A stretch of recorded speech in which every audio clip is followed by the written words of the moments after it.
인내하지 못하는 한 남자가 있습니다.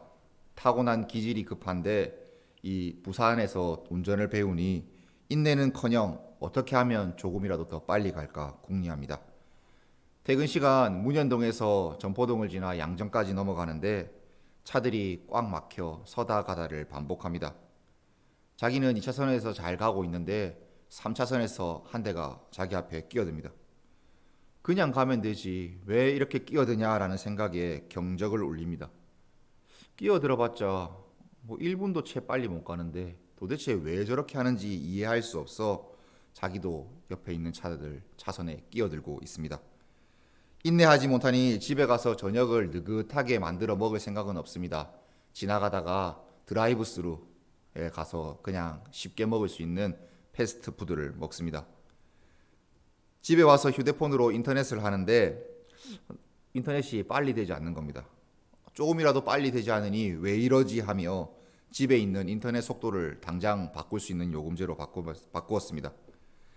인내를 배우지 못하는 남자는 느긋한 맛이 없고 인내하지 못하기에 계속해서 무엇인가를 빨리 하려고 합니다. 여러분들은 인내를 잘 하십니까? 인내 잘 하십니까? 목욕탕 가서 뜨거운 물에 오래 있는 그런 인내 말고 무엇인가 자기가 하기 싫어하는 일들을 참아내는 일들 잘 하십니까? 어느 사회나 문화이든지 인내는 좋은 덕목이었습니다. 왜 이렇게 모든 사회와 문화에 인내라는 것을 좋은 덕목으로 이야기하겠습니까? 왜냐하면 쉬운 게 아니기 때문입니다. 특별히 현대 사회는 이 인내하는 것을 조금 더 바라고 있는 것 같습니다.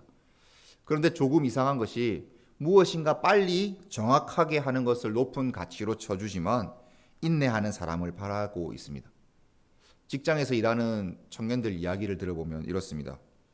일은 아주 빠르고 정확하고 이렇게 철두철미하게 다 해내야 되는데 야근하는 것, 그것은 잘 참아내야 된다고 이야기합니다. 여러분들 공감하십니까? 이거를 공감 못하시면 이제 아주 S세대라고 얘기를 하시는데 오늘 본문은 5절에 불과합니다. 그렇게 길지 않습니다. 그런데 이 5절 안에 인내하라라는 뜻의 의미가 6번이나 나오고 있습니다. 길이 참으라, 길이 참아, 길이 참고, 오래 참음, 인내. 이렇게 다르게 표현되어 있으며 우리에게 인내하는 것이 그리스도인으로서 중요한 덕목인 것을 알려주고 있습니다. 이렇게 다양한 인내를 원래 언어로 보면 두 가지를 우리가 연결해서 볼 수 있습니다. 하나는 사람과 사람 사이의 관계에서 인내하는 것이고 또 다른 하나는 내가 지금 처한 상황 가운데에서 인내하는 것입니다. 야고보는 이 두 가지 모두 다 합하여서 인내하라고 이야기합니다. 여러분들이 사람을 만나시고 사람과 관계를 맺을 때도 인내하시고 지금 여러분들이 처한 상황이 어떠한 상황인지도 그 상황에서도 인내하라고 야고보는 말하고 있습니다. 오늘은 어떻게 인내하시며 이 말씀을 듣기를 원하십니까? 잠을 조금 이겨내 보셔야 되지 않겠습니까? 눈꺼풀이 눈에 떨어지는 것을 인내하시며 하나님 말씀을 들어보시고 또 이 말씀으로 또 한 주간 살아갈 하나님의 귀한 은혜를 얻기를 주님의 이름으로 축복합니다. 야고보는 인내하자고 하면 어떤 이 직업을 가진 사람처럼 하라고 하는데 특별히 농부를 예로 들고 있습니다. 농부처럼 인내해라. 이 당시에 야고보가 말할 때 농부는 우리와 같은 그런 지금의 많은 기계들과 저수지나 이런 것들을 가진 농부가 아니었습니다. 당연히 야고보가 살고 있는 곳과 지금 우리가 살고 있는 곳도 다르기 때문에 농사하는 방법도 많이 차이가 있습니다. 그래서 그 당시 농부들은 언제나 항상 신의 도움을 바랬습니다. 모든 문화에 또 그리고 모든 신들 중에 농사를 잘 할 수 있도록 농사를 도와주지 않는 신은 없습니다. 항상 신들의 도움을 바랬습니다. 왜냐하면 농사 짓는 것이 날씨의 영향을 받고 이 날씨라는 것은 사람이 어떻게 할 수 없는 것이기 때문입니다. 특별히 이스라엘은 하나님의 도움이 없으면 농사를 지을 수 없는 땅에 살고 있었습니다.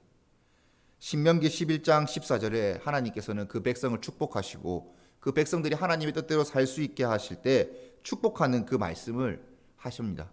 야고보가 이를 인용하는데 제가 한번 읽어보겠습니다. 여호와께서 너희 땅에 이른 비 늦은 비를 적당한 때에 내리시니 너희가 곡식과 포도주와 기름을 얻을 것이요. 여기에 나오는 이른 비, 그리고 늦은 비가 참 중요합니다. 이스라엘은 사계절 내내, 사계절이 있다고 말하기도 좀 그렇지만 1년 내내 비가 오는 그런 곳은 아닙니다. 겨울, 그러니까 조금 추워지는 곳이 우기라고 할 수 있는데, 비가 내리는 시기라고 할 수 있는데, 그때 제일 처음 내리는 비를 이른 비, 그리고 우기가 끝날 때 내리는 비를 늦은 비라고 할 수 있습니다. 그래서 비의 총량을 보면 100 중에 70은 이 우기 때 그냥 다 내립니다. 그리고 이 15%, 그러니까 70이니까 30, 30, 그러니까 이른 비와 늦은 비 때 15, 15씩 오게 되는데, 이 15씩 오는 이 비를 하나님의 축복이라고 부르고 있는 겁니다. 별다지 그렇게 많은 비가 내리는 것 같지 않습니다. 이른 비라고 늦은 비라고 이름 붙여서 말하는 것 자체가 그다지 이상한 것 같습니다. 왜 이렇게 비에다가 이름을 붙이지? 그런데 그들의 상황을 조금 더 들여다보시면 이들이 이른 비라 부르고 늦은 비라 부르며 그 비를 하나님의 축복이라고 할 만한 이유가 있습니다. 이른 비는 딱 이때 내리는 겁니다. 그 사람들이 씨를 뿌릴 때 땅을 적셔주고 새싹이 막 돋아날 수 있는 그 수분을 공급할 때 내리는 비를 이른 비라고 합니다. 그리고 늦은 비는 이제 곡식을 이렇게 마지막으로 충실하게 맺기 전에, 추수하기 전에 마지막으로 수분을 확 당겨서 열매를 잘 맺을 수 있도록 도와주는 그런 생명의 물, 비, 그것을 늦은 비라고 하는 겁니다. 그런데 이스라엘 사람들은 항상 이것을 하나님의 축복이라고 생각했습니다. 하나님께서 이른 비와 늦은 비를 때에 맞춰서 내려주시지 않으면 농사를 지을 수 없다고 생각했습니다. 그렇기에 그들은 인내하며 농부로 살아가는 것처럼 인내할 때 하나님의 이른 비와 늦은 비가 자신들이 바라는 그때에 있기를 간절히 소원했습니다. 하나님께서 인내하도록 도와주십니다. 비가 하나도 오지 않는 이 세상에, 그 나라에, 그 땅에 곡식을 추수하고 또 씨를 뿌려서 곡식을 추수할 수 있는 이 모든 상황이 하나님께서 때를 주시고 하나님께서 때를 맞춰서 주시는 그 비 때문에 할 수 있다고. 그렇기에 그들은 인내할 수 있다고. 평소에 비가 하나도 오지 않다가 그때에만 비가 탁 오는 것으로도 하나님께서 농사를 짓게 하시니 그들은 그렇게 인내하는 비를 기다리고 있었습니다. 야고보는 우리에게 이렇게 인내하라고 합니다. 하나님의 그 때를 기다리며 인내하라고 할 때 우리가 어떻게 어떤 일을 인내할지를 조금 더 자세하게 말해주고 있습니다. 먼저는 오늘 말씀에서 이렇게 이야기합니다. 교회 안에서 성도 간에 원망하거나 혹은 불평하지 말고 그것을 참고 인내해라고 이야기합니다. 여러분, 불평하고 원망하는 일, 그런 말 얼마나 쉽습니까?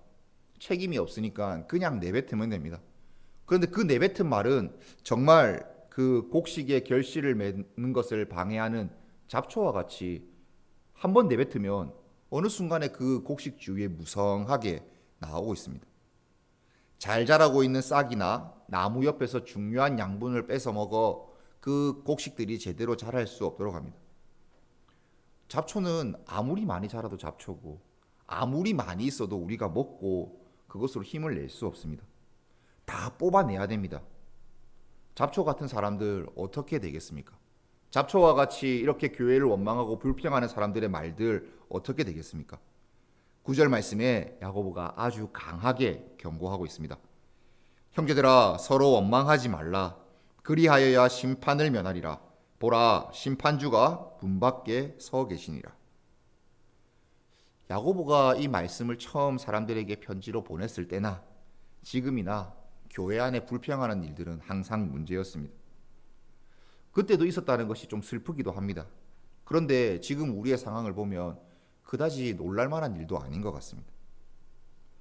예루살렘과 그 인근 지역에 있었던 초기 그리스도인들이 세웠던 교회, 스데반이 죽은 이후로 박해를 받아 계속해서 뻗쳐나가며 공동체를 만들어갔습니다. 계속되는 핍박과 어려움들이 있었습니다. 그런데 그 핍박과 어려움이 있는데 서로 안에서 하나가 되기는커녕 오히려 서로 불평하고 원망하고 있습니다. 안 그래도 밖으로부터 그런 박해들이 오는데 안에서 서로 분열하면 그 공동체가 어떻게 유지가 되겠습니까? 안에서도 망하고 밖에서 쳐들어오니 망하니 그 공동체는 지켜내질 수가 없는 것입니다. 사랑하는 성도 여러분, 우리도 교회 안에서 하나님의 은혜로 서로 간에 원망하지 말고 불평하지 않아야 합니다. 그것은 우리가 인내해야 하는 것입니다.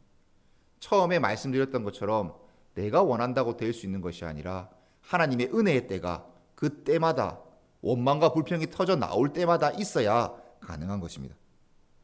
자, 그런 의미에서 한번 주위에 계신 분들 한번 쳐다보실까요? 조금 졸리신 것 같을 수도 있는데 한번 주위에 있는 분들 한번 보십시오. 마음을 좀 풀어놓으시고 어떻게 하면 이 옆에 계신 분들에게 불평과 원망이 아닌 인내로 서로를 세워가고 공동체를 만들어갈 수 있겠습니까? 그러려면 원망과 불평 대신 칭찬할 만한 말들을 한번 생각해 보십시오. 그래서 다시 한번 더 둘러보십시오. 옆에 계신 분들 보시고 오늘 나가실 때 인사하실 때 내가 오늘 이분 보고 이런 칭찬을 한번 해봐야 되겠다. 하나님께 주시는 인내라는 것은 그런 겁니다. 참고 한번 생각해 보는 겁니다. 생각해 보셨습니까? 너무 오래 생각하시면 제 설교를 다 못 들으실 텐데 잠시 생각해 보시고 또 한번 더 기도해 보십시오. 그런데 여러분, 이 인내하는 일 혼자 하면 잘 됩니까? 참는 일 혼자 하면 잘 됩니까? 인내하는 것 혼자 해서는 잘 안 됩니다. 나보다 먼저 그 길을 걸어간 사람이 한 사람이라도 있다면 그 인내하는 일에 훨씬 더 도움이 됩니다. 제가 친구들보다 군대를 한 1년, 6개월이나 1년 정도 조금 늦게 갔는데 이 논산훈련소에 가서 야간 행군을 하는데 진짜 힘이 들더라고요. 걷는데 밤에 걷는데 우리가 막 그래 많이 걸어보지 않으니까 뭐 어느 정도 가면 된다 하지만 그런 감이 없으니까 점점 힘들어지기 시작하더라고요. 그런데 제가 그때 누구를 생각했냐면 저희 교회 제 친구를 생각했습니다. 항상 축구할 때 체력도 많이 없고 몸이 비실비실해서 한 제 친구를 생각하며 제 친구도 논산 갔는데 거기를 다 걸어갔거든요. 그 친구 생각하니까 제가 좀 힘이 되더라고 참는데 내 친구 누구도 했는데 나도 할 수 있겠지. 이런 마음으로 겨우 그 시기를 이겨냈습니다. 우리의 믿음 생활도 비슷합니다. 우리가 어떤 믿음의 생활들, 신앙의 생활들 할 때 나는 지금 너무 힘들다. 그래서 낙심하고 포기하고 싶을 때 나와 같이 이 길을 먼저 걸어간 사람들이 있으면 그 사람들을 보고 힘을 낼 수 있습니다. 야고보가 딱 그렇게 이야기해주고 있습니다. 선지자의 고난과 본이 우리에게 있다. 10절 말씀입니다. 형제들아 주의 이름으로 말한 선지자들을 고난과 오래 참음을 본으로 삼으라. 선지자들의 고난과 오래 참음을 본으로 삼으라고 합니다. 지금 외부에서 오는 박해 때문에 힘들어하는 이들에게 자, 너희들이 믿음으로 인내해야 된다. 너희들이 어떻게 참을래? 봐야 될 사람들이 있다. 누구냐? 선지자들이다. 선지자 몇 명을 소개해 드리겠습니다. 예레미야, 하나님의 말씀을 가지고 예루살렘의 멸망을 예언했습니다. 그러니까 고향 사람들이 예루살렘으로 예레미야를 잡으러 왔습니다. 그러니까 쉽게 말하면 여러분이 지금 서울에 가셔서 전도하시고 하나님 말씀 전하시는데 사람들이 쪽팔린다고 잡으러 온 겁니다. 제가 지금 전포동이 부산 북교에서 설교하고 있는데 초장동에 있는 제 친구들이 제가 말씀 전하는 거 부끄럽다고 잡으러 오는 겁니다. 전문인을 멸고. 이 말이 안 되는 상황입니다. 이 와중에 결혼식도 못 갑니다. 좋은 날 가서 축하도 못 해줍니다. 슬픈 상갓집에 가서 위로도 못 해줍니다. 우리들 흔히 이렇게 얘기하지 않습니까? 슬픈 일과 좋은 일 서로 위로하고 또 기뻐해주며 사람 사이의 관계가 유지되는 것.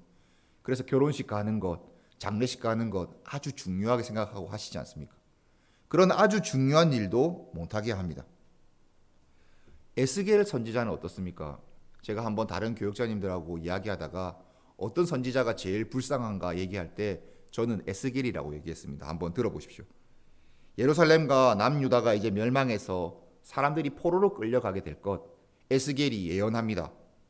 그런데 하나님께서 에스겔에게 어떻게 예언하라고 하시냐면 말로 하는 게 아니라 행동으로 보여주라고 하는데 옷을 발가벗고 다 벗은 채로 포로로 끌려가는 행동을 사람들 앞에서 보여주라고 하는 겁니다.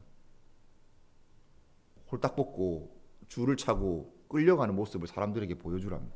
하나님의 말씀을 들고 선 선지자인데 하나님 말씀에 너희들 멸망한다라고 말했는데 그 사람의 지금 행세가 어떻습니까? 벌거벗고 끌려갑니다. 노예 생활을 할 때 너희들이 먹을 것이 없어서 굶어 죽을 수도 있다라는 것을 보여주라고 하나님이 사람 똥을 먹으라고 에스겔에게 이야기합니다. 너무 처참하지 않습니까? 사람 똥을. 그런데 하나님께 에스겔이 사정사정해서 사람 똥을 소똥으로 바꿔서 먹었습니다.